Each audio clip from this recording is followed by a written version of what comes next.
Hello viewers, and welcome to part 2 of our E3 coverage, looking at Forza Horizon 4 and the Forza Horizon 4 demo, which we've got split into 2 parts here, and again continuing on the winter off-road winter action. Alas, we don't get that much snow. Nice and colourful with the lighting effects. It does show it all off very nicely, and I'm seeing this for the first time as I was in part 1. And sharing my thoughts, but lots of colour, lots of detail in the environment, really shows off the lighting engine well. I think 60 frames per second on the Xbox One X, it's going to look lovely. Really looking forward to it. And we're changing season again here into the spring. Everything's very green, there is moisture, there is mud, there is rain. Still a bit chilly in British spring. Every now and again you have a nice day where it's sunny with a nice breeze. You can get the perfect weather in British spring where it's warm and sunny, a nice cool breeze, and you can sleep at night. That's always really good. So off-road, look at that, lots of detail off-road. I do like the look of this. It just depends how much depth there is to the handling, really.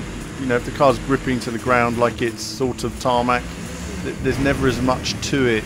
I always think you have such a lush environment. I just wish there was a bit more detail sometimes in the various handling physics to get more from the environment. You just end up with sloppy controls rather than a real feeling of the detail of the grooves that you've created and the road there. The car's very rugged, but it's not sliding very much. But look at those visuals, really nice. Obviously it's all done for the demo to give you those moments, I guess. Nice droplets and water effects on the screen, blowing with the wind. Gives you that camera view. Sometimes with the droplets in the water, I miss the old lens flare effects, which would go quite well with that.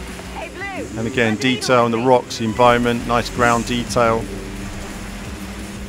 Mud on the cars. Really nice. Everything there is really nicely put together. But you can tell it's very much an arcade game in the sense of the intensity of the driving.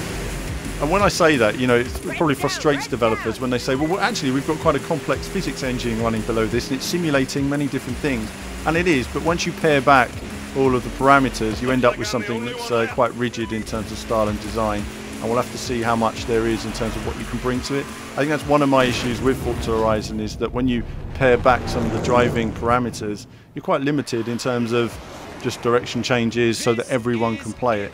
But there's no difficulty curve in that sense, because they want to put people in a McLaren Senna from the get-go. Therefore the McLaren Senna has to be super easy to drive, and therefore you take the challenge of actually driving a McLaren Senna pretty much out of it in that sense, because it is fun to drive, it's easy, it's approachable. Completely the opposite of what I was saying in the grip videos, actually, where they need to make it more for the average player and it's too leaning towards the expert. You want something that gives the expert something to go for. But having said that, look at the feeling of speed from the cockpit cam. That is crazy, crazy speed.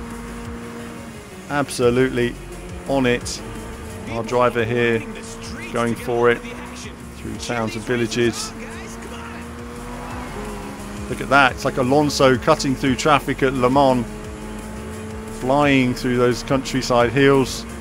And really nice to see. We've got a car going over a field there, cutting. Whoa, that was a bit close there, but we're okay, got away with it.